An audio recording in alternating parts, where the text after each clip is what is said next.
What is happening? It's the Xbox Now podcast, and we got a whole crew. I'm going to do introductions real quick. Johnny Bo, what's going on? What's up? How's it going? Good. Thanks for having me on here. Of course. Radical, how the heck are you? Good. How are you, man?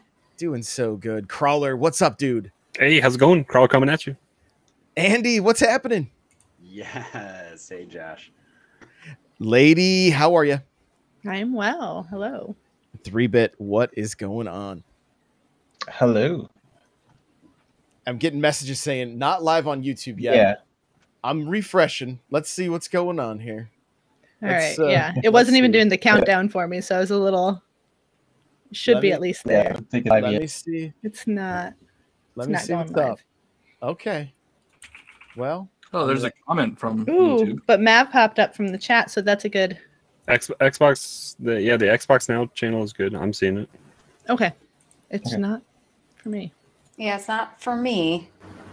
But who am I? It's not for me either. Like, at least somebody's seeing it, you know? Hey. No, it's live for Kate, so that's all that matters. I see it. Here we go. It might have went to the different... There we go. I see it now. I had to go onto the page and then click on the video again, and now it's good. Hey, we're doing it live. You know what? That's and we're also doing it with new toys. So welcome to Restream.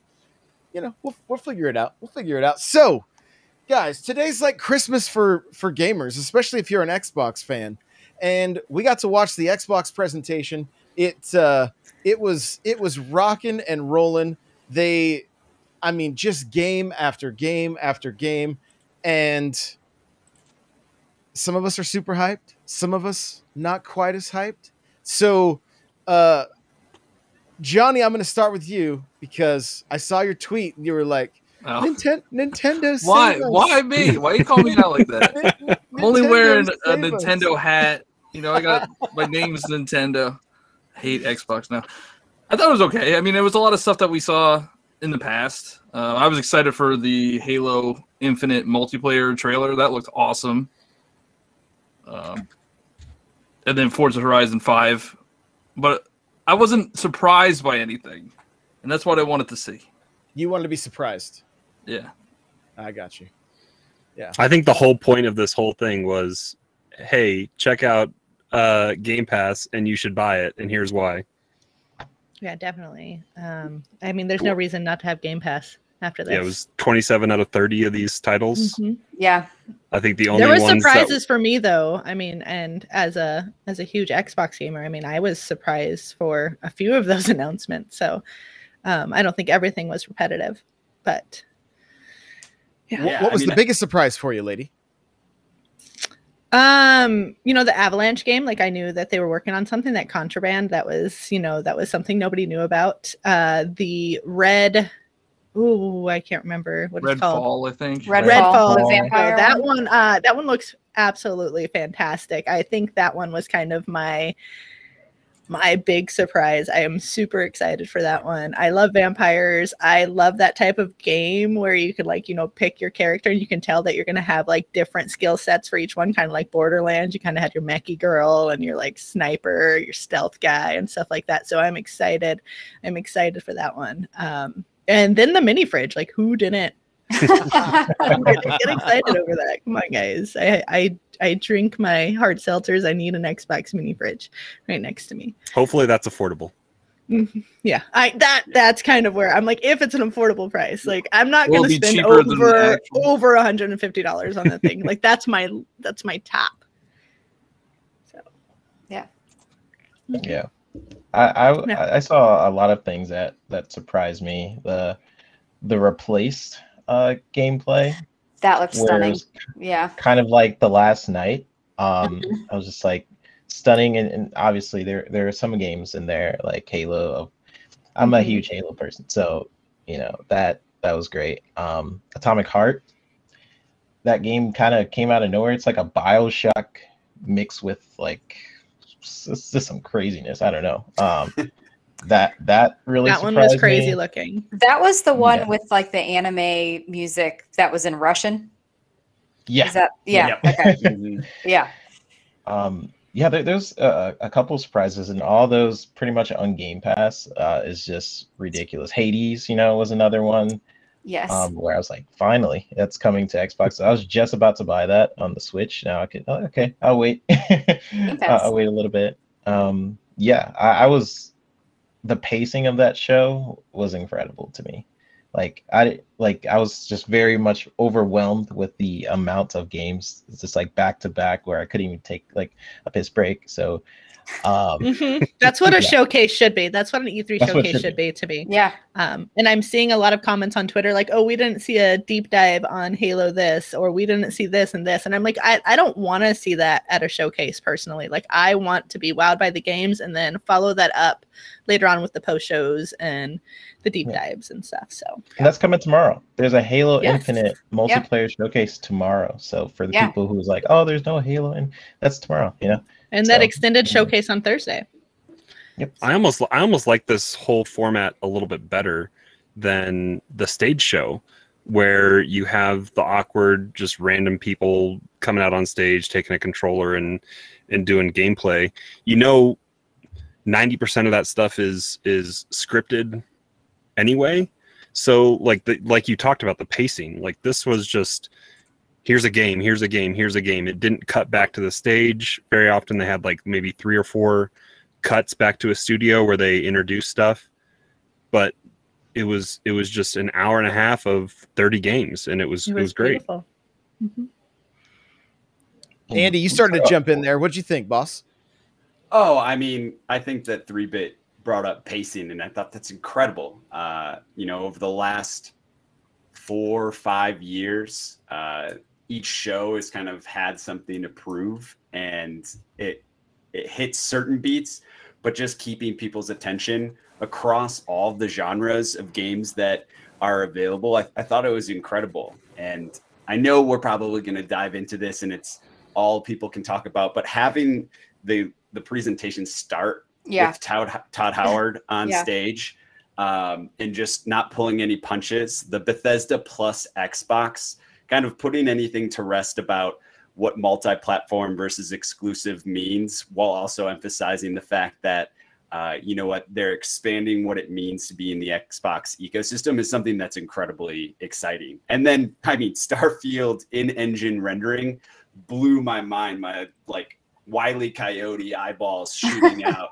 because it's just like it's next gen, just to see what they're doing in engine. I can't wait to see gameplay, and the tone of that was amazing. This grounded, gritty kind of as if space travel is new and still kind of dangerous. It just really cemented it. And then their final kind of poster tease at the end has a real kind of Star Wars vibe, and I want to feel some of that Mass Effect feeling that I got back when those games first launched. So I couldn't have been more thrilled, and I thought it was a real gutsy way to open, and they kept the pace up, which was cool.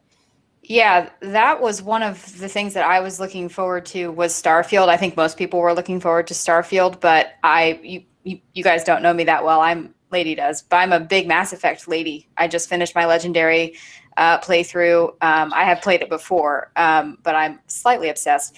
But one of the questions that I had, just for the universe and for myself, was, I'm a big Mass Effect fan. It is the king of the space drama. But with the new title that they announced, well, they didn't announce the title, but with a new game coming out at some point, is Bethesda poised with Outer Worlds as well and with Starfield to take over the space drama genre?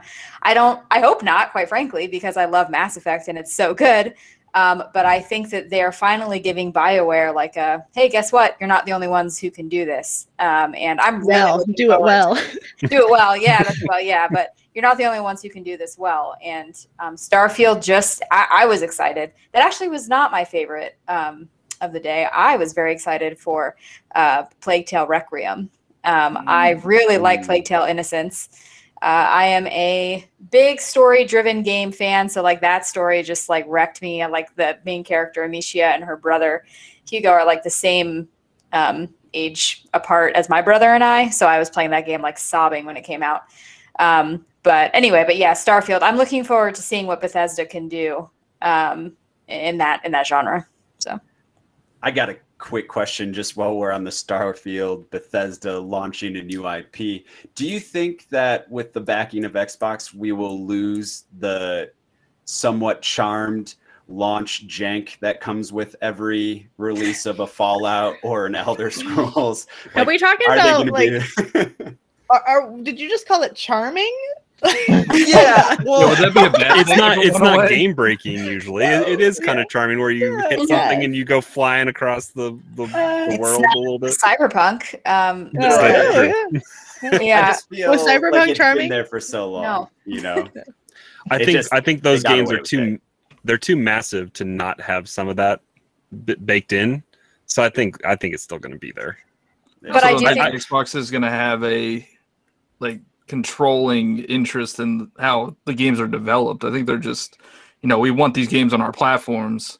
You do what you got to do, make them playable at least, and then They paid $7 billion to have that exclusive to Xbox tag on there. That's the main thing that they paid for.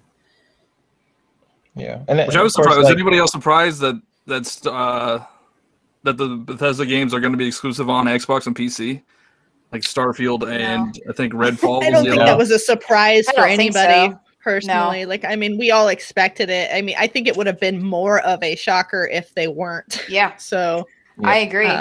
Totally. I think it was nice to see, and I'm kind of inferring this. I don't know how to tell if it's including PC Game Pass, but I think it's nice to see that they're listing these things will all be available on here, and if you have Xbox Game Pass, you can play it. Because I'm a PC gamer, but I've come from Xbox. I have PC Game Pass, and I want to play Starfield on my PC, and so great. I hope you're on Game Pass because that's what I got from this performance, or this it wasn't a performance. This presentation, I think that was said at the beginning. Yeah, this was about the games, but it was about the importance of having Game Pass and the future of gaming. So, yeah, for sure. A lot of those games are there's only 3 or something not in Game Pass. So Diablo, Battlefield, Far Cry, and Battlefield. Yeah. Yeah, because they were just going straight into Game Pass. So you're saving so much money. Hundreds and hundreds of dollars over the next couple of years. They're still profiting. It's amazing. If they truly have just turned the gaming business build on its head.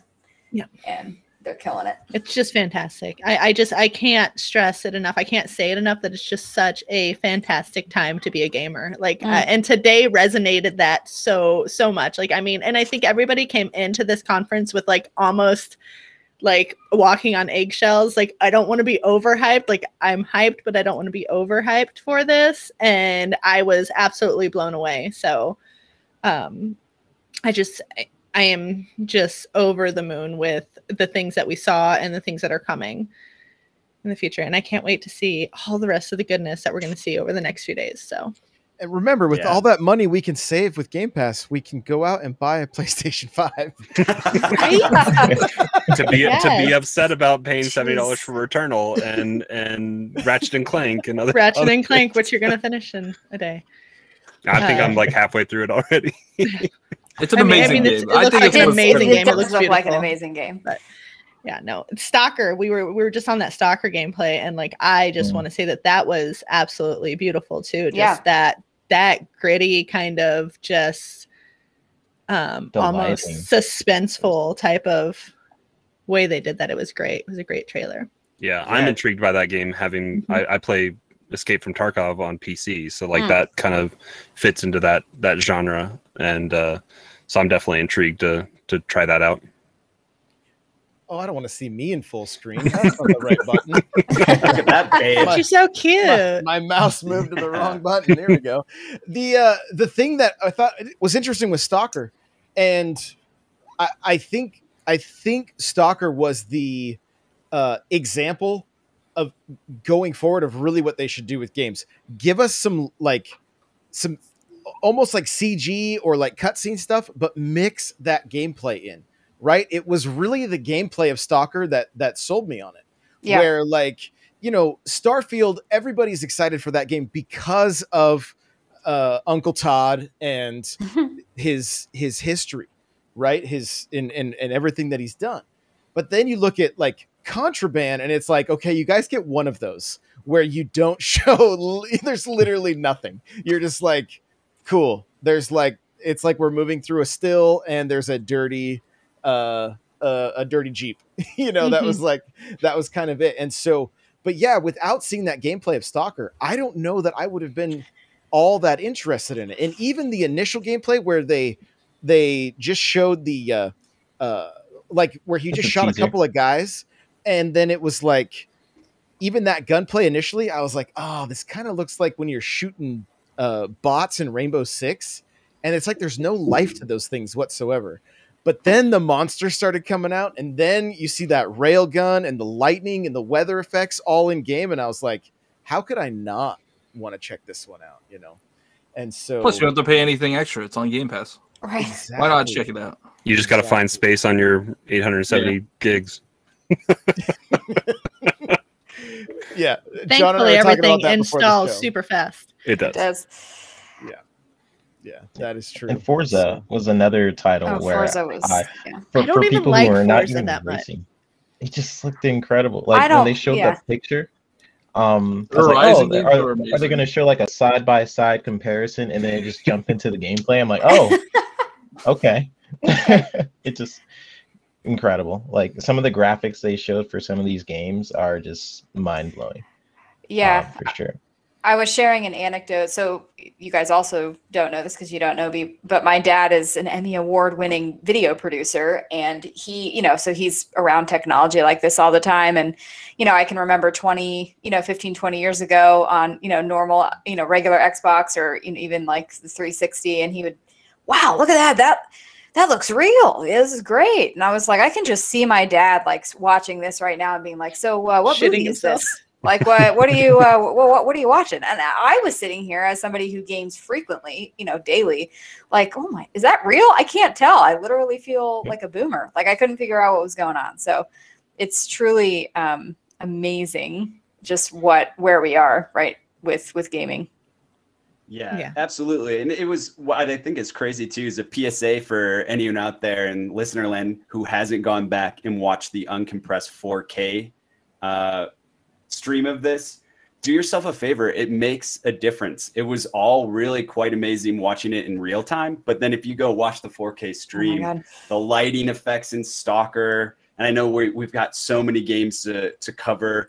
I just couldn't believe, I've never been a racing fan, and jumping all the way to Forza, I just like, it was, I had a conniption. I fell over, got silent, little catatonic, was like, okay, well, I guess we've arrived. This is incredible. And so it's just such a cool thing to see Xbox have so many different varied entries and be able to show it.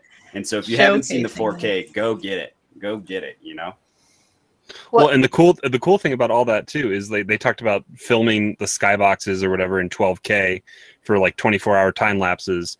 That technology is shared across all of Xbox game studios now. Like they've, especially Playground, has shared a lot of their technology and just the tech that they have across, because I think didn't Sea of Thieves or somebody got their water tech. Like Sea of Thieves was sharing it with some other studio. I can't remember. So like they share stuff across, and it's incredible just that they have almost photorealistic graphics that they have, and it's just there for all what 30 something studios now to take advantage of. Well, Andy tech will be using and Fable, right? They're going to be using the because Playground's making it. Andy's absolutely right too, because the footage that you guys are seeing live is from the 4K YouTube. That's what I have. That's what I'm seeing right now, and basically watching it for the third time, but this time in 4K. I can tell you, it's that much more impressive. Like it's, because we watched it initially and it was coming through 1080 and it was live streamed. So, you get the pixelation, stuff like that. These games look unreal. they look unreal. So he's absolutely right. Absolutely. If you get a Flight chance, sim? go. Oh, Oh. gosh. Oh wow. I was Yeah, crying yeah. during Flight Sim. I was like, "This is beautiful. I can't even take it. I'm Who upset." needs how to beautiful this is. travel? I have like the world on my Xbox now. I don't even have to leave my bubble anymore. Anyway, a lot of people I'm wanna scared for what try that out download's Flight going to Sim. be. Yeah. Right. Oh man. Ooh, I didn't The pre-install You is can't tough. have any other games on your Xbox. The You pre-install actually is have the to tough. buy next two Call of Xboxes Duty. to get It's the one. next Call Yeah. of Duty. It was like 212 megs or something like that, but that's just like the loading screen because that's what I did for PC, and then it wants to install like 190 something gigs. So I ended up deleting it off my PC just because I didn't want to take up the space. But I've heard that they've compressed it and it's like half the size now, and I think that's anticipation for the console release. So hopefully it is compressed a little bit and they find a smart way to deliver what you're downloading on the maps, and it's has a way to just download and write it fast to your Xbox if you're flying to a certain place, hopefully, so it doesn't just eat up all that valuable space on your hard drive. Yeah, I mean, the graphics, like, I think we can all agree are second to the fact that we're also getting Top Gun DLC. Anyone? Like, Yeah. As soon that's as what the we were music all started, looking for. as soon as that music started, I was like, "Oh well, there it is. Yep. It's happening." Time to go Yeah. get some dog tags and play some volleyball, you know? It's going to be a good time. Yeah, I was in a live stream and a lot of people was freaking out at Top Gun. Like, what? My first Gonna be question amazing. is there going to be any kind of combat? Because that's like, Right? Probably not. yeah, there's Just probably fly no around. way. But I mean, honestly, even flying at that, like, you know, getting to fly at those speeds, I'm assuming it's gonna be super fast. It could be totally different than, like, they kind of just showed us like cruising and like, you know, just kind of scoping. And this is like, let me go supersonic, you know what I mean? And just see like what's this thing capable of, you know? It is a The, shared world. It is a shared world, so maybe there'll be some war game type stuff that you can do in there. I don't know. That would be wild. Look, just make Crimson, like, give us a Crimson Sky DLC with Flight Sim, and I'll be. Oh, Crimson Skies! Wow. Yes, I will forever. I will right? forever. I still be have that poking. disc. I still have my. Yep. I still have that disc. So. I have two. I had to buy a second Xbox so that my wife and I didn't have to share a split screen. So Is it just sitting next to your Fusion Frenzy disc? Is that the case? Because that's what it's doing in my closet. I Yep. kind of wanted to see Fusion Frenzy like 2 today. Like I was kind of hoping. Yeah. we got Really party nice. animals though. We did get party animals. I was just like, is this Gang Beast with costumes? What's happening? Yeah, I thought it was Gang Beast. It was. It looked like a kind of like a mix of like Fall Guys and Goat Simulator. You know? Yeah, it's just a crazy ragdoll physics party game. It's an elimination kind of game. It's fun. It's on Steam, but it's kind of just a wacky party game. It's fun. It's fun that they're adding that kind of fun stuff. Yeah. I'm kind of surprised it's taking all the way till, I'm assuming it's going to be early 2022, but I'm kind of surprised it's taking that long to get it on Xbox.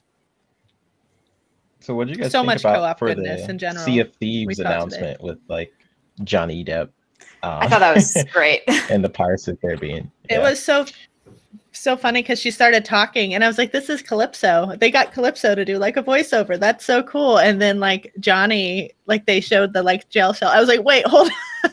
They actually are doing like full fucking Pirates of the Caribbean. Super Yeah, rad. they got like eight at least actors, likenesses, and voices in there. It seems like.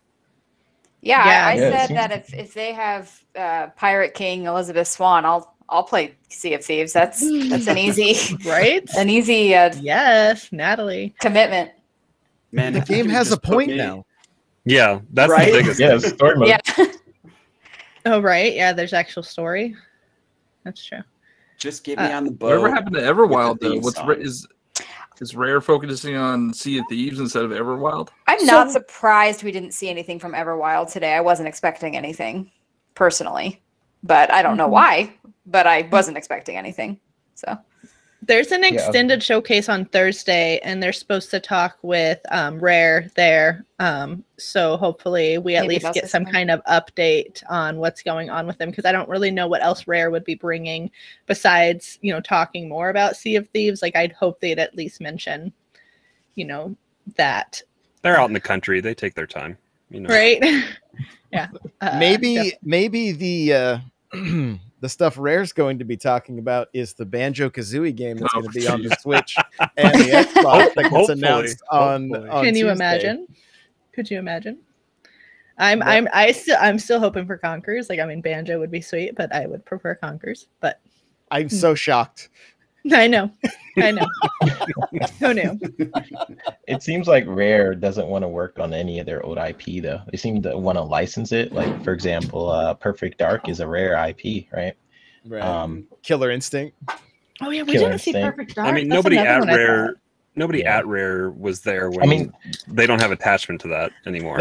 Actually, the main creative director worked on Donkey Kong Country. Like, the guy that's working on Sea of Thieves worked on Donkey Kong Country. He handed me his card at E3 and it was all chopped up with scissors, and he's like, this is as pirate as I could make this thing.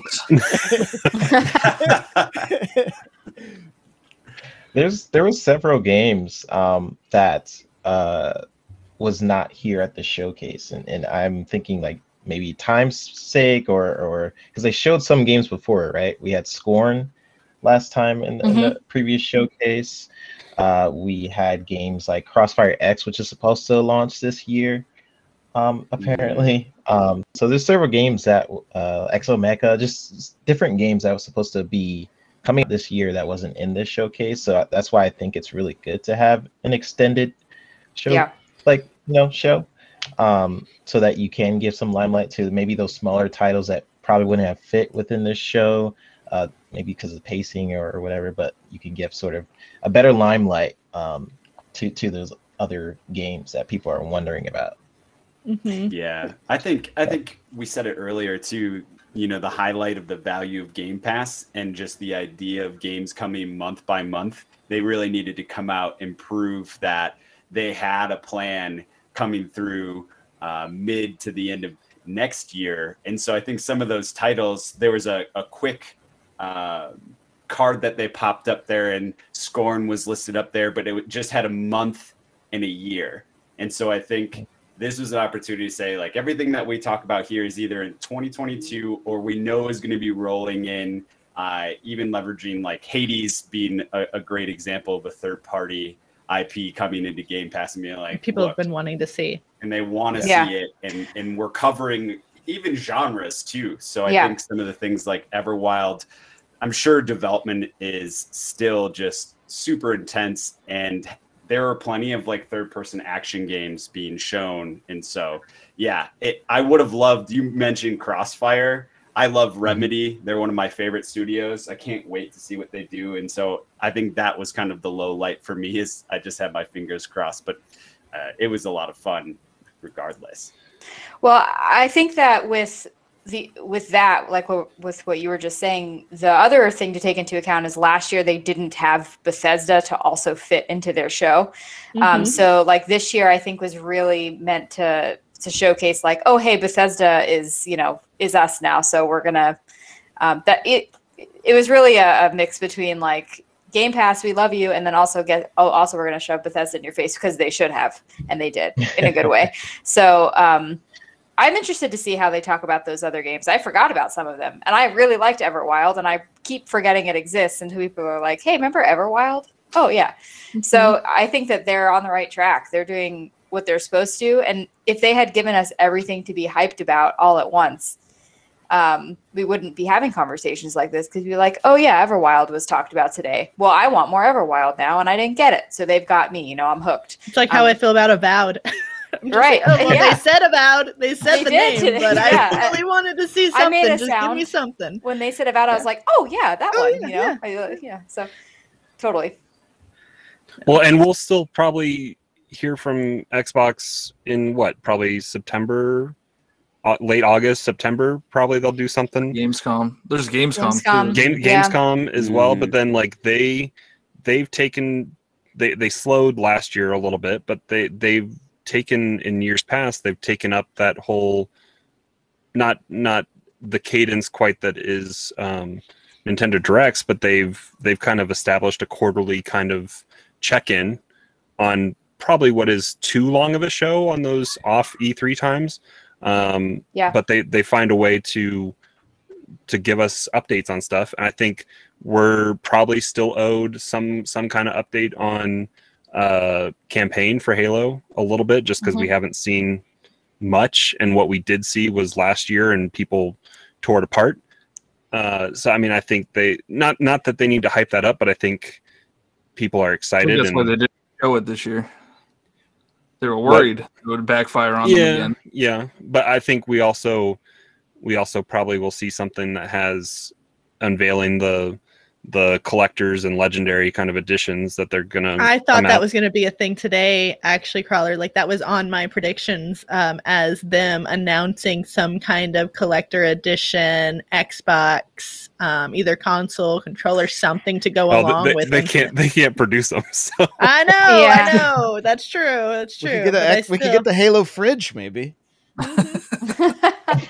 Master Chief fridge. Helmet. Well, Chief is kind of inside our Series X's if we have them, right? Isn't the helmet inside the etched on the motherboard or something like that? Yeah, he's inside. Is it? That would be cool. Yeah. I had no idea. I had no idea that was a thing. Sweet. So the pacing, though, like we've kind of talked about a little bit, and I feel like they've set the bar for what E3 should be. Like a lot of the stuff I was predicting was, a 20th anniversary looking back. I don't think E3 is the place for it. I think what they did at E3 was game after game, date after date. Yeah, maybe there still could have been more gameplay. Don't get me wrong, like more gameplay for things would have been better. But they still, I mean, and I saw it tossed around quite a bit on Twitter of people saying this may be the best E3 presentation ever. And because it's what we ask for every year. We were like, just give us games, just give us games. a sizzle reel, like give us games, and they did that. So, and I think it was just brought up that like they kind of do like a similar to PlayStation like state of play. I like the state of plays. I think that's a very smart feature that PlayStation does, and all of the companies do that. But I think that those places are maybe a better place for like, hey, we're announcing our Halo version of the fridge, or whatever, insert product here at those things. Because yes, like at these conventions, at these conferences, at these, I like the word presser. I don't know. But at these pressers, I just want to see gameplay. I like some of every once in a while, I'm like, okay, this is nice. I like that the devs get credit. But we're here for gameplay. That's what this conference is about. So, the more you dance around that, the angrier your fan base and non-fans. It's easy for non-fans to be like, you wasted everybody's time. But fans, you don't want to make, us angry. Just give us what we want. It's easy. Don't aggro the fans. Fans. And it really like leaves a question mark to like Sony's presence, right? Because what are they planning on doing to like appease their fans? Because the communication has not been the best this year. With just they don't need to messaging. do anything. That's the problem. Well, people still buy their stuff. With that messaging. It's getting close that they almost need to start doing something. Excuse me. I talked about this a little when I was on giving a live reaction, and I said I think that there's something. And this, you guys, like as I keep saying, I'm kind of a cheese ball and really sentimental. As I mentioned, I'm a therapist, so it's like in my blood. But I think that there's something really nice about these companies stepping up and coming to this conference. In gaming, I think there's too much like continued. Are you PlayStation or are you Xbox? Are you Nintendo? Are you PC? Like, I think that there's something really nice about PlayStation. Just come to this. This is a celebration of gaming. Whether you quote think you need it or not, step up, bring your stuff to the table. Because I play games on PC. I will buy myself a PlayStation 5 for Horizon Forbidden West. I'll sell my soul. I don't have a child, but I'll sell my firstborn. I want to play Horizon Forbidden West. You know what I mean? And but by continuing to show like, no, we don't need E3. It's kind of like, well, you know, okay, I don't need you. I do need Horizon Forbidden West, but you know, like part of that's on the ESA though. The ESA was charging insane amount of money for a digital presence this year. I mean, That's fair. PlayStation's They've gotten charging, astronomical people for crossplay. You know, it's like they're the only like major big company that's not there. Nintendo's there, Microsoft is there, Even Nintendo shows up. I just think that it says something about like you're just continuing to perpetuate this division, and it's gaming. You know, like we look at all I've met. Like I've known Lady without knowing I've known Lady since for years because I met her through Destiny, and I meet all these phenomenal people, and I met people who I would have never met otherwise. And you're just continuing to put a divide. I don't know. It seems like blasphemy to me, but you know. What do I know? Adaptive triggers are the way, right, John? Oh, jeez. Half full. Why are you showing my face? Ready to go on blast. I feel like I'm getting called out a lot today. But you got to stop tweeting, man. Just stop tweeting. I own every console. Okay, I have a PS5, I have a Switch, I have an Xbox Series X. You just unboxed the Series X, right? You've had it since launch. I played it like 3 times. Okay, I played Outriders for 5 minutes. That's pretty long, considering. Wow. That's because Josh forced me to too. So it's not even like I was come gonna on. play it. I deleted letters off my hard drive today. I just did that. I deleted it. I just did ago. I still have it. I have hope. I know we're gonna do it one day. 3-bit. Don't worry, we'll play The it. beef is on, Josh. The beef is on. I know.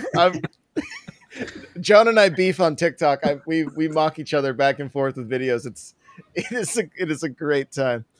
But he always asks me, "Where did you find that picture of me?" I'm like, what did you like? Nobody told me that Luigi. beard was way too long. Way too long.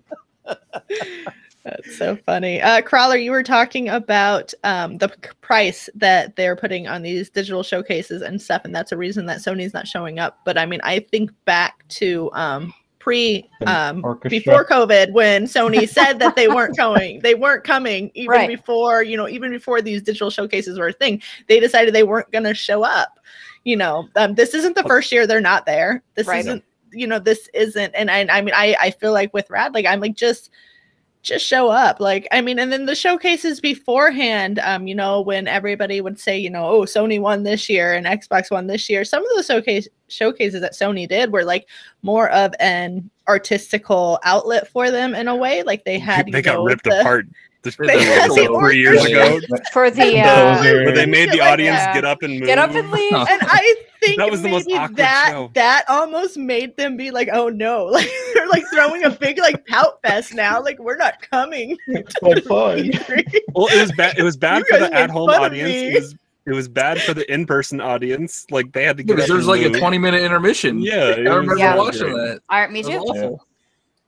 And it was like it was 3 games. It was 3 games that we knew about. Yeah, it was, and I feel like it's been a downward spiral for Sony at E3s for like the past, few years. And I don't know if that's playing a part in it to where they're just like, oh, we don't even want to show up because, whatever, we have our state of the plays now. And I mean, it is what it is, but I'm with Rad. Like, I feel like it sets a tone for us as gamers to where, like, I want to see everything on all of the consoles. Like, me as a gamer, I'm not, like, against PlayStation. Like, I'm sorry. Am I allowed to curse on your show, Josh? I know your other shows I'm not allowed to. I'm the one on our podcast who is constantly coming to the defend of Nintendo. Like, I mean, I love it all. So I want to see it all show up because, like, I mean, this to me is like the Super Bowl of gaming. Like this weekend, I'm just like, yes, I get so excited. I want to see what PlayStation has to offer. I want to see what Xbox is. I'm kind of sad that, even, EA is you know, the sports and stuff. Like I don't even like to see that every year, but well, and going back to that, the Super Bowl of gaming, it is, and USA Today and CNN and mainstream outlets report on E3. Yeah. Mhm. And with Sony and EA not really being there, that detracts from them getting that mainstream traction if they want it or not. But Yeah.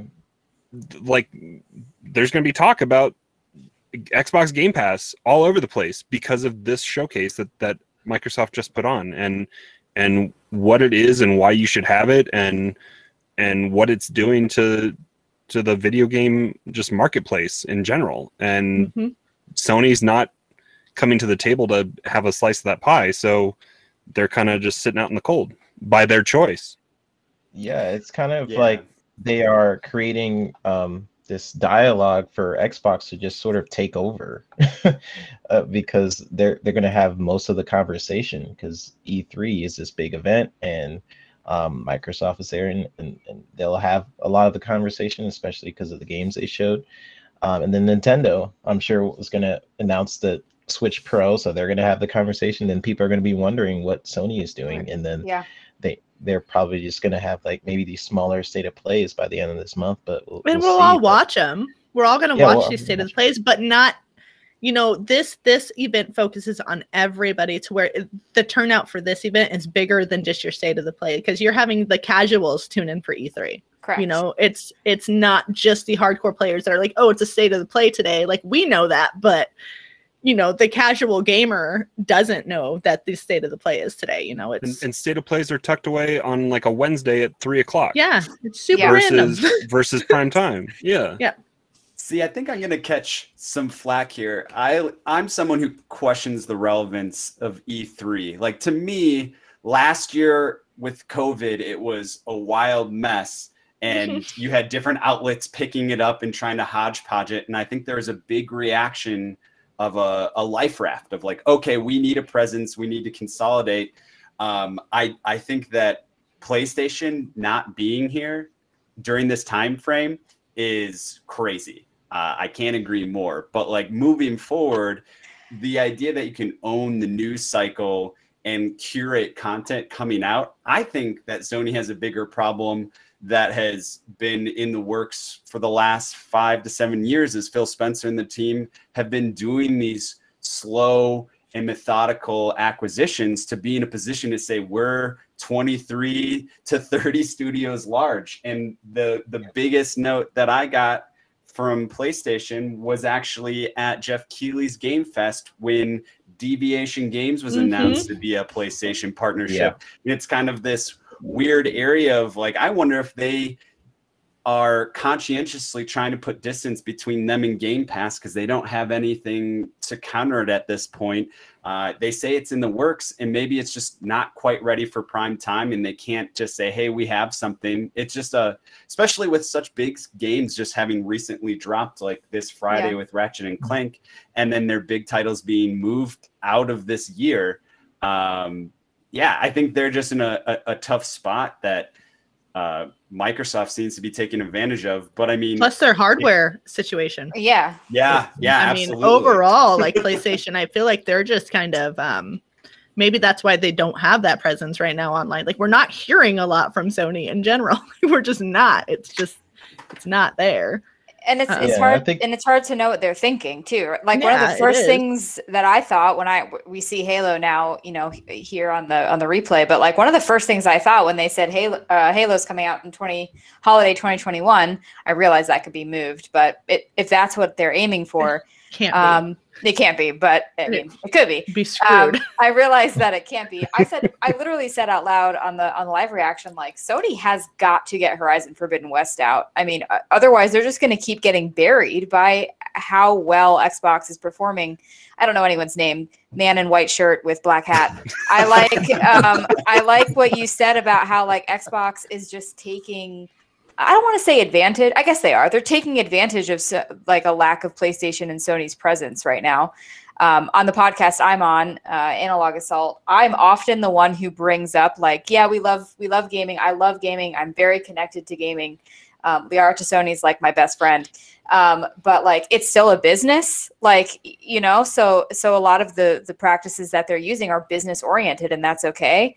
But if Sony cannot get Horizon Forbidden West out, they're not going to go under, obviously, but it's a terrible business move for them. It's just, you cannot let Microsoft, who is winning, Xbox is winning, you know, just the progress of gaming. Xbox has gamers. You're gonna fall. Sony has gamers. No, yeah, you're gonna fall like so far behind. That's not gonna matter how good Horizon Forbidden West is. People are just gonna keep talking Xbox. Well, you have like Phil Spencer, who asked the community what they thought of adaptive triggers when that was the rage when PS5 launched, and Returnal brought to a forefront the importance of quick resume, and you haven't seen Sony say or do anything in regards to we're looking into an OS kind of optimization to look into. They're built on same architecture. The technology, if it's there, they can probably do it. It's going to be an OS update, but the head of Sony hasn't come out and asked what people think or they want. The goal, the only thing that came out with Returnal is like, make sure you turn off auto updates. Right.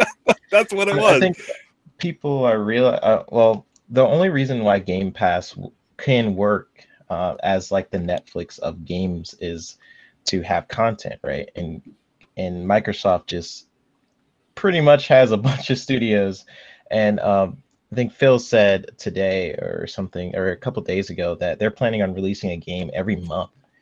Yeah. Every month to a headlining game every month. Headlining every month. I like how Halo just said holiday. Big letters. That's kind of like Horizon. That's Horizon Forbidden West is just like sometime this year, maybe. Yeah, 2021.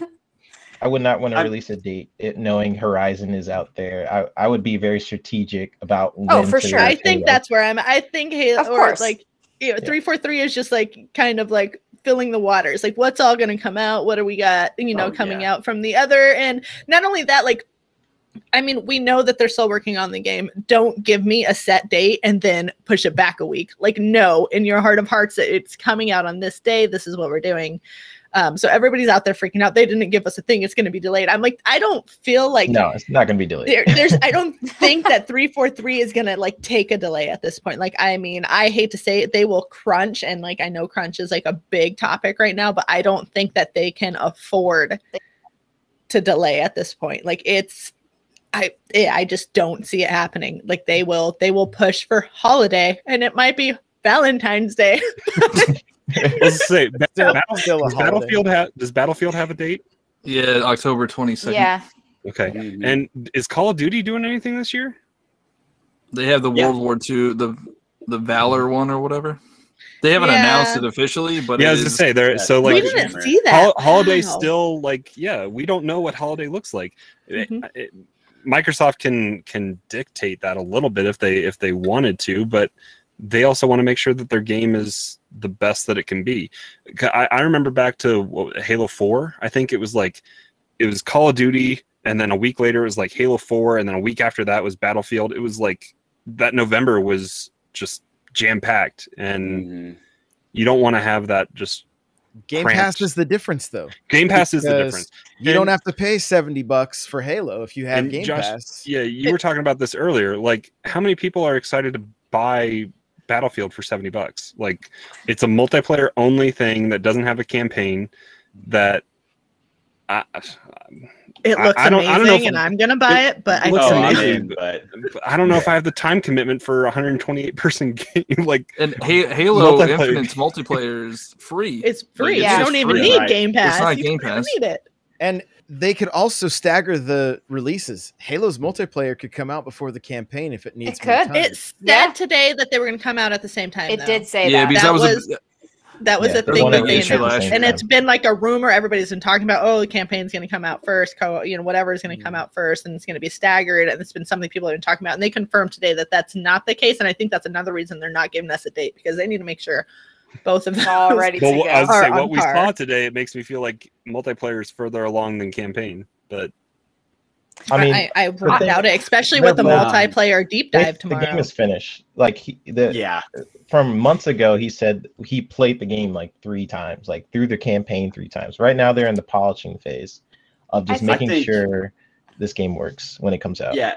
I just don't think that they're looking to invite comparisons, right? That was just it took up so many cycles of like, We didn't want to meet Craig's brother. PR. Yeah. I mean, why give something to an active audience to do a side-by-side comparison? It just seems kind of foolish, right? Give the tone piece, which we haven't talked about at all, but the campaign teaser flick gave me the vibes. Like, it put me back in the college dorms, Halo 2 to Halo 3 campaign, the whole kind of drifting through space. They knew what they were doing. Yeah. Like, it got me hyped, and I think that we'll get those deep dives. I'm glad that they didn't go, see, look, because then all people would have been talking about was zoomed in fuzzy screenshots and being like, look, they delayed a year and it's not that good. Like, it doesn't make any sense. And it's not even the right platform for that. It's E3. Like, I don't want to spend 20 fully minutes agree. on one game. Like, not everybody likes Halo. Not everybody Right, likes yeah. Halo. And those are the people who, Exactly. like, it was me when Forza came on. I'm like, oh, so this is the game we're going to talk about. We're doing so well, but now we're going to stop and have narrative about Forza, because how can we get through a Forza presentation without somebody talking about how amazing it looks? It's like that every year. Well, But yeah. I just don't think that that's the place for it. And I think we will get those deep dives for that reason, but don't give me 20 minutes of Halo at E3. Yeah. Yeah, look what Square did like, with the Guardians of the Square Galaxy Enix, thing. I was about to say Exactly. that. Square Enix literally took 20 minutes of gameplay, and I'm just like, I just wanted to see maybe 2-3 minutes, like, okay, cool. And then you could say in the trailer for the deep dive, stay tuned after the show, or look at this video after the show. So that way it keeps flowing and we could see the content that is within your company, right?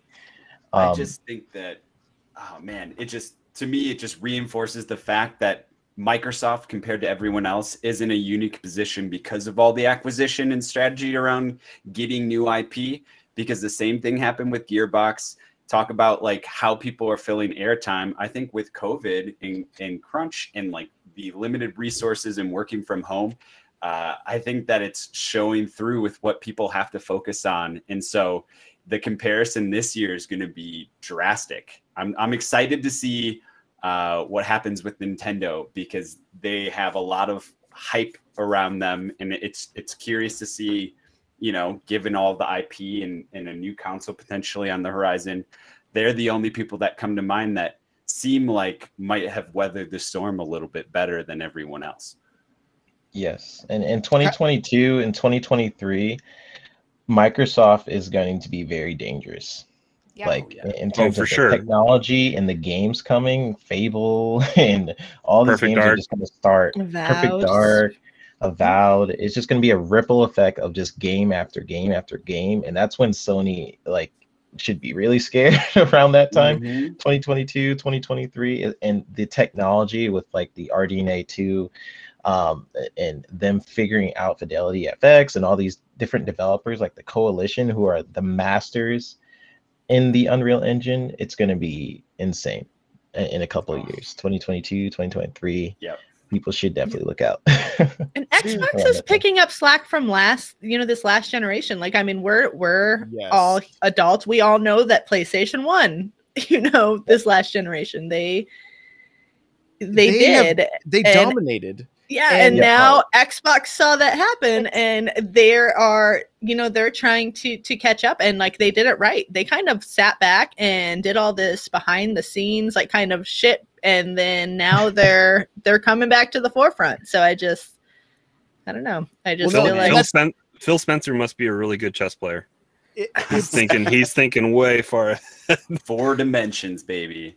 There's a saying that you hear like Gary Vee say all the time. He's like a marketer, but you got to eat the shit before you eat the caviar, right? And like that, PlayStation showed Xbox how to fight out of the losing corner, Yep. The PlayStation 3, when they announced it and they were like, oh, just get another job. And their fan base went, okay, here's my middle finger. Right. And then they had to fight their way back.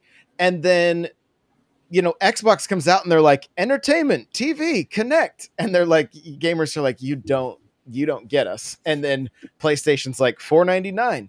They played their game. They won.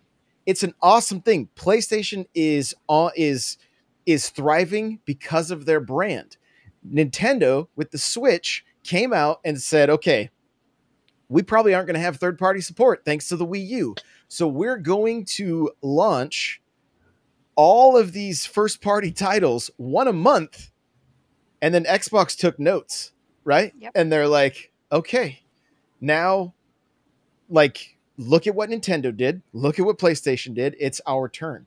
And in turn, PlayStation is going to have to answer back in the very near future. And guess who wins? We all do, right? As these companies duke it out, and Xbox is changing the face, because everywhere I turn, I hear somebody saying, I don't know if I want to spend $70 on this. I don't know if I want to spend because of Game Pass. And it's so interesting as the industry up the prices of games. Xbox is like, have games for a fee. You know what I mean? And it's a really fun time to be able to experience it and see how are the cards going to play out over the next 5 years. It's very interesting. Yeah, and I think going back to like what I said about being a softie and wanting to see PlayStation at these events, I think that feeds into it a little. I don't have a problem with the competitiveness between PlayStation and Xbox.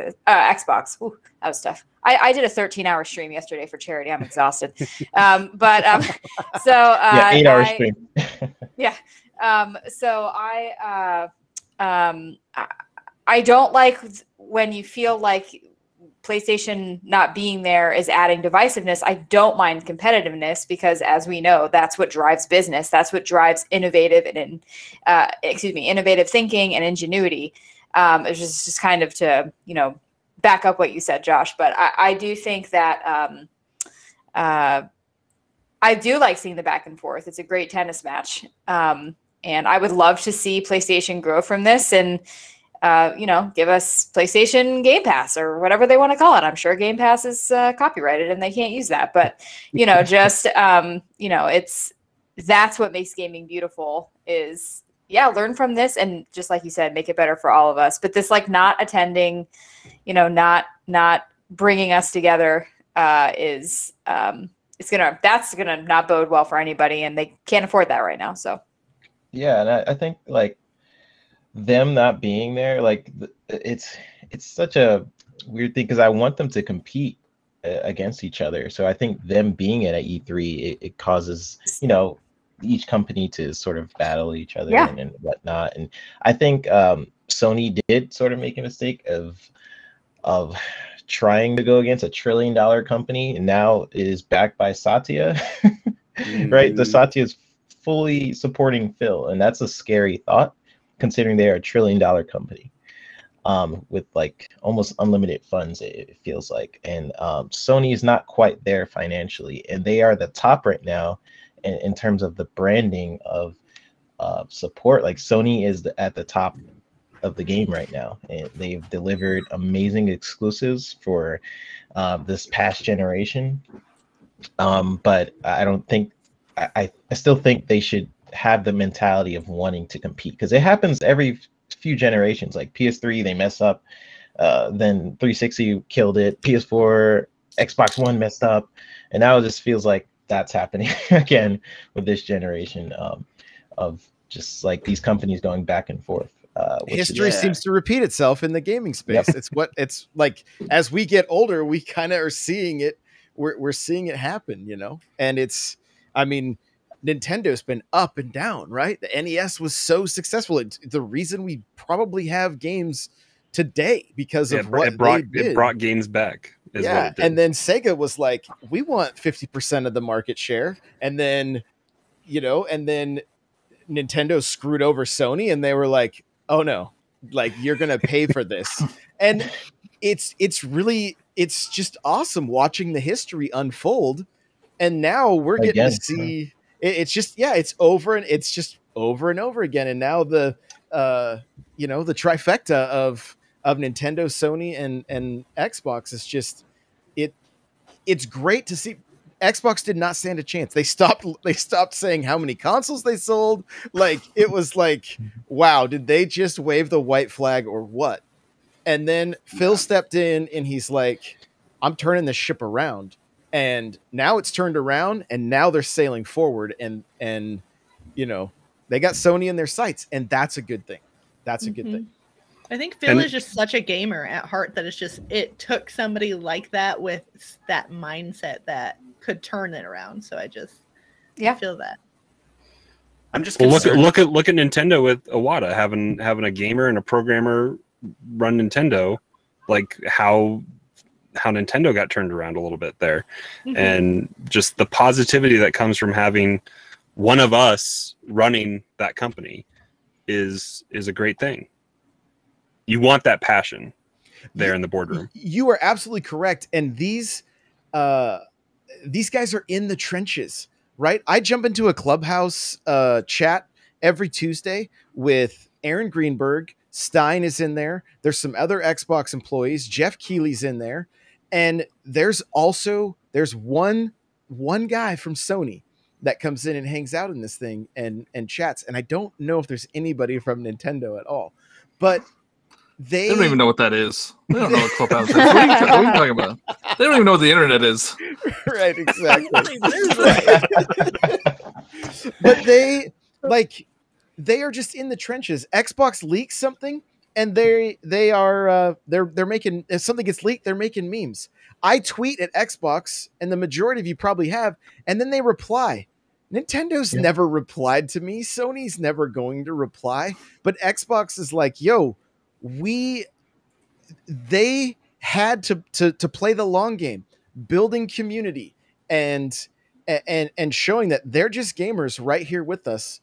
And that's what it feels like. And it's kind of crazy to say that. Like, I know they're a corporation, I know they're a business, I know they're in it for the money, but the people that are running it, the leadership allows people to do their jobs. And because of that, they're succeeding so well. And it feels like Cloud and chat saying Xbox is always so transparent with their fans, and it's great. And that's a huge key to their success, I believe. It's like when they messed up with the price of live earlier. Was it this year? They quickly backed that up. It was 6 hours. And that was on a Friday. They flipped the script on that so fast because they saw the same day they changed. That was a Friday too. Somebody was getting ready to go home for the weekend, and they were like, "Oh shit, we were like, everybody is pissed off. We are. You guys remember people coming out and being like, this was a conspiracy, it was done on purpose to steal media cycle? It's like, yes, they came out and did something dumb, catastrophic, and then worked over the weekend. That was their master plan. Like, okay, I mean, I'm excited, and I know we've taken this topic rather long. I just think that radical me, I'm Andy, aka White Shirt Black Hat. He's amazing too. I'm thrilled when you said that, the divisiveness isn't what we're interested in, but the competitive aspects of these companies. And I love Sony's IPs. I'm excited for God of War, Horizon. I start to get a little bit worried in this kind of tug of war. History seems to repeat itself because cloud gaming is the future. xCloud is being pushed. Most of these titles are coming, if not day and date, in the future to cloud. And Microsoft has a partnership to help support Sony to begin with when it comes to servers and support that way. And so I'm not sure what they're going to do to compete. And that just leads me to believe, again, that they just don't have anything to say, and they think it'd be worse to say something inferior or anything at all. And so I hope for the sake of the industry, but it gets me a little worried because the AAA games that they put out, the 9s out of 10s and the 10s out of 10s regularly, I want them to persist in that ecosystem. But where do they go if not to the cloud in a similar service, but do they have the infrastructure that a company that's worth $1 trillion with Azure and Microsoft has? And then seeing Satya at 3-Bit talking about him fully supporting it and talking about the future of working on new hardware to put it on smart TVs and the Fire Stick application to kind of spread the availability of getting into the ecosystem. It's just hard to imagine how Sony's catching up. And I'm looking forward to it. They can't have no plan, but it's like, what are you going to do? That's such a great What's point. going to happen? Yeah. That's a great point. And what's the likelihood of a Xbox cloud gaming app on a Sony smart TV? I mean, the thing is, it's not. Believe it or not, it's not super far fetched because Microsoft did make a deal with Sony so they can use their Azure servers. But the problem is, Microsoft has this crazy technology. Like they bought Bethesda, right? They bought ZeniMax. And within ZeniMax was the Orion Cloud technology. And if people don't know what that is, that's Bethesda's version of the cloud to pretty much make it so you have no latency for cloud games. And it was pretty much coming and coincide with the ID Tech engine. So not only do they have Azure that they're constantly just improving on and testing, they have Orion pretty much paired with the xCloud, and so the technology that they are investing in, not to mention their really close partnership with AMD, more so than Sony, it's just, in terms of tech, Sony needs to start doing some things with PlayStation Plus and making it so it's comparable to a Game Pass. Start putting games in day one, which they are starting. They have signs of them competing, right? They put their entire PlayStation collection, I believe, on the PS Plus, and they're competing where they can against $1 trillion company. Is how I like to look at it. Like they are not $1 trillion company. They have a different mindset than Xbox in a lot of different ways, but we'll see. I think once they see how successful Game Pass is, they'll need to compete even more. But they have Azure servers. That's why it's so confusing to me. They don't use them. It's really, really odd. Yeah. John, we haven't heard enough from you. Oh, gee. I will play devil's advocate on here. I will. Because I think Sony is doing a great job. Like, they are getting people to buy their stuff without having to compete with Xbox. Like Ratchet and Clank just came out, fantastic game. I think it's worth $70. Returnal, I thought was worth $70. Like, people are still going to buy those games, especially when God of War starts coming out, Horizon Forbidden West. Definitely. Like, all of their IPs, they sell the consoles. Yeah. That's like I was saying. They built their brand to get to that point, right? Like and good on them. I'm glad they're at that place. I'm glad they're healthy. I just wonder what it's looking like as Xbox chips away at the foundation of their original plan, and they're gonna have to shift, But continue, John, because I cut you off. I didn't mean to. But so once Xbox starts putting games on their, once they get these big IPs onto Game Pass, then Sony's going to have to shift a little bit. But right now, Xbox Series X and the PS5 have been out for 8-9 months.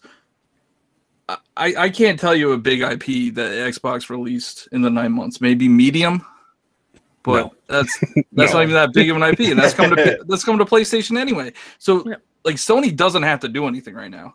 They will release their games. People will buy them. PS5s will still be sold out. Yeah. I want to sort of counter that because please do. Game Pass is getting how many subscribers just without a major IP? Like, was it 28 million and growing without a major IP? So when they do have major IPs, I get what you're saying though. Not only that, 3-Bit, but when they come out with the stick and the app, that's when I'm like, I'm buying this for my folks. You know what I mean? They can take it with them wherever they travel. That's going to be a whole new game changer that Sony's going to be like, how do we deal with this one? Well, Nintendo has to worry about the stick too, because that's what I would take with me when I travel versus my Switch. Mm-hmm. And I think it's Sony's at the top. Sorry, go ahead. No, that's okay. I was just gonna say, and that's congratulations, Sony. Like, you're selling to people who want your stuff. What are you doing for people who don't? Like, what are you doing to get new people to buy your stuff? Nothing. I mean, like, if I'm a casual gamer, I'm not. But if I'm a casual gamer and I'm seeing all of this, I'm going to say, I want Xbox. It's so much more accessible. There's a million games that I can play. There's games of every genre. And PlayStation's like, yeah, we have some like nice IP, very good, very, very good. Like Andy was saying, I remembered your name. Very phenomenal. I mean, Horizon Zero Dawn is in my top. It's my number 2 game, like, ever. Fine, but like, they're not doing anything, in my opinion, not intuitive, but like, oh no, what's the other I word? I said it before. Oh, there's no ingenuity to what they're doing yet. Someone else had said, who knows what they're doing sort of like behind the scenes. I don't know. Maybe they're planning something, to get that. I liked the, wind in their sails example I think Josh gave. Like, maybe they're getting their gust, in the wind, in their sails. And I don't know. But it just doesn't feel like they're doing anything to get people who don't already buy into PlayStation to buy into PlayStation. And that is the problem. That's going to, as I said before, it's going to wreck how the competitiveness of business works for gaming. And there's any business without competitiveness. It's just going to be what the Xbox show, where no one's going to want that. No one wants just the Xbox show. Mm-hmm. So, except for today was very good. And when go for it. Go ahead. When the IPs do come in, $300 and $15 a month gets you access to all that. And if the stick comes quicker than that, then what, $60-$80 for the stick and a controller, and you're set. I mean, it's just, it goes against that whole argument of, is this game worth $70? Because Xbox has just taken that question out of the equation. Yeah.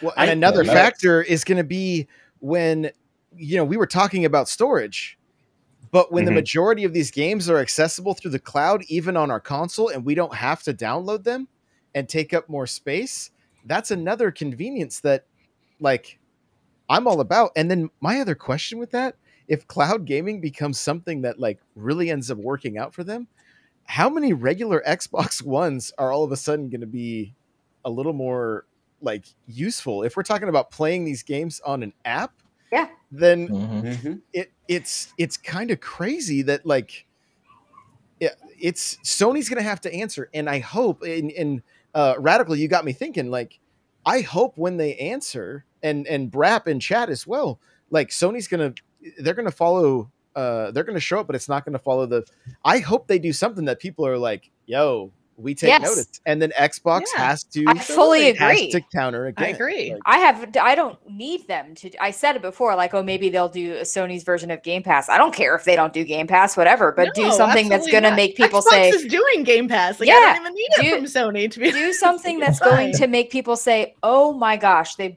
that blows my mind. They're the first person to do that. But I feel like Sony's been doing that kind of on its own the past, few years. I mean, they have these IPs that have all of us going like, oh my God, I need a fucking PlayStation, because, PlayStation has these amazing story-driven IPs. And I feel like Brap said in chat, like, they're just going a different direction. And I played this, this card a lot with Nintendo. Like, Nintendo, people like try to compare Nintendo and Xbox and PlayStation. I'm like, no, Nintendo has been on their own road for so long that I don't even like, in a way, like, I don't even like put them up against each other. And I feel like now where we're at in the industry, in the community, is that Xbox and PlayStation are now at their own fork in the road.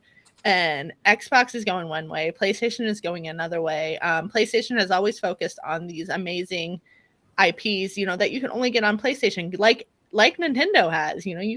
I can't play fucking Mario anywhere. Like, it's just not something I can do. And I think if PlayStation continues down that road with what they're doing, and then Xbox is taking this road, then soon, like, the war that we all talk about, this console war, is going to be obsolete, because everybody's in their own game at this point.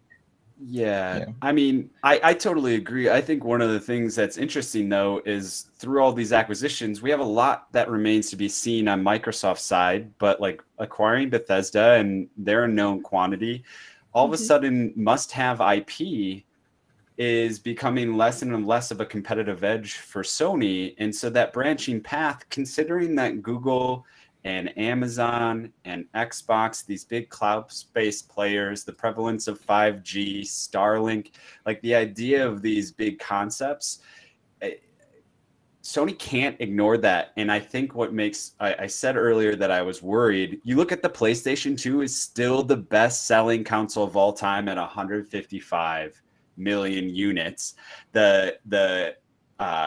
And then you look at right now, like PlayStation is doing really well. They're selling out because if you jump to the PS4, it was like 140 million and Xbox One was sitting at 50 million. And so they're definitely winning. They've put out a great device, very powerful and competitive. But if you're looking at it from a perspective of IP versus IP, we're now starting to get into a position with leadership at Xbox saying, hey, this is something important and we're going to have exclusives. Definitely. Yeah. It's kind of like, okay. Oh yeah, then 2 is years, that a allowed year. at all? you Yeah. know, like, is that a different path or is that obsolescence and they'll be forced to All right, partner? I will take that. You or- are correct. Xbox is coming at them in the new IP, and like, I mean, it might not be something that we're seeing right now on the table, but it's going to be something in the Yeah. future, definitely. And you're right. Like, but I guess they're playing Sony's oown game in that thing, and all right. You know what? But they're also I'm gonna figure it out attacking and like see. the casual audience with Game Pass Mhm. because when you look at which games people are playing the most, it's not your Horizon. It is not Last of Us 2. It is actually like a Madden. It's a Madden. It's Yeah. a Call of FIFA, Duty. and guess what? They have a deal with EA, right? With Game Pass, where those games are either cheaper or just free. If you're patient, if you're patient, they'll If you're be there patient. eventually. Yeah. So that's where Game Pass and what we're talking about with Xbox being very competitive in that area. Not only are they starting to delete that conversation of Xbox has no games with the IP, but they're also taking out the conversation where like you can have these games way cheaper on Game Pass and for the casual gamers who likes playing a Madden or a FIFA, that's where Game Pass is really successful and appeasing to people like that. But on top of all that, you have the ecosystem where you don't need a Series X to play those games. You also have the Series S or your PC or your phone. So it's just like on top of all that, it's becoming such a conversation where Microsoft is doing great. I think so. Yeah, I agree. So we're at an hour 20 minutes. The showcase is about to wrap up. This has been awesome, you guys. Seriously, I cannot thank all of you Our enough E3 talk for turned into console. yeah, but it's still but it's so relevant. It's with what we relevant. saw Yeah. today. Like it's great conversation, and it's also I don't feel like it's from a place of like F the Sony fans and F like no, Oh, yeah, no. we're fans No of way. games. Yeah. You know what I mean? Like we get to sit back and just watch these three like in a cage match, and it's like who's gonna come out on top? And They're all I playing love Fusion Frenzy. Fuck. Well, and our conversation turned to something that I think Xbox wanted. I said this with you, Josh, on Live React right after the showcase. This was a selling pitch for Game Pass, and that's what this was. 27 out of 30. We already talked about that. That's what drove our majority of our conversation here in the last half. So it's what they wanted. They want that to be the forefront. Game Pass is what they're selling. They don't make money on consoles. They've expressed that under oath in court. So they don't care. They don't care if you're buying a console, and if they can get it on an app or a Amazon Fire Stick or whatever kind of thing they're going to come out with, that they're happy just to get your $15 a month. That's what they want. Yeah.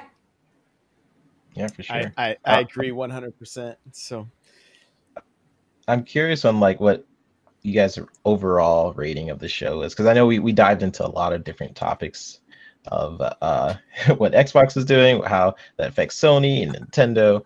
But what do you guys think about the show? So I tell you what, let's do this as we close out. So give your score, where people can find you, and then we'll move on. And John, I'm putting you on the spot. Here you go. Jeez. What? No. Yeah, John. I thought it was gonna be last because I was gonna be like probably the most. I'm just gonna buy some time because everybody wants to see my face. So, well, for those who don't know me, I'm super famous on TikTok. John Ebo everywhere. Twitch, TikTok, YouTube, and I give the show 7 out of 10. I want closer dates. You want games now? I want games now. Yeah, I don't want to wait 3 years. That's fair. That's fair. All right, make sure to follow Johnny Bo, especially on TikTok. He's killing it over there. All right, Radical, you are up. Score, hey, it's me. And where can we find you?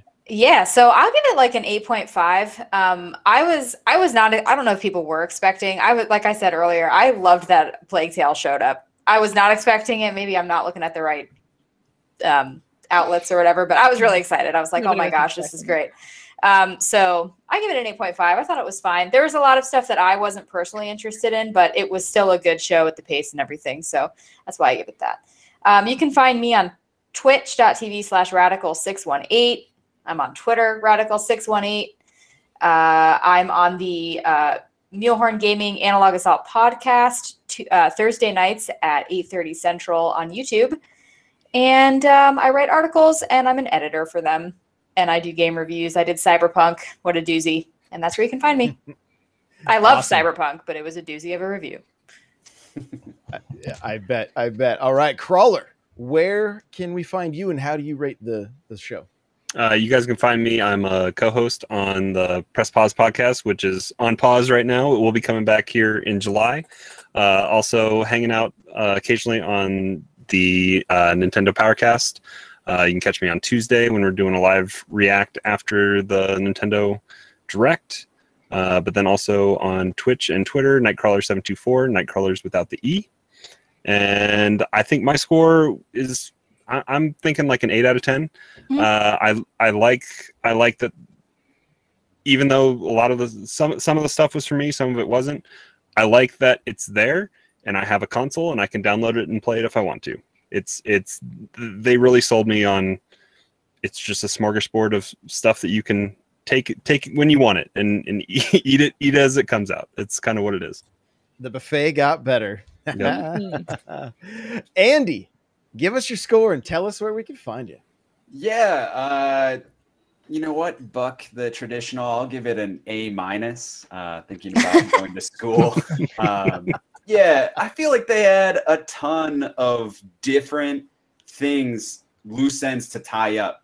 What is exclusivity with Bethesda? How do you integrate them? What is the value of Game Pass? Let's get enough genres in, and let's keep it interesting for the full 90 minutes. And I think they did a great job.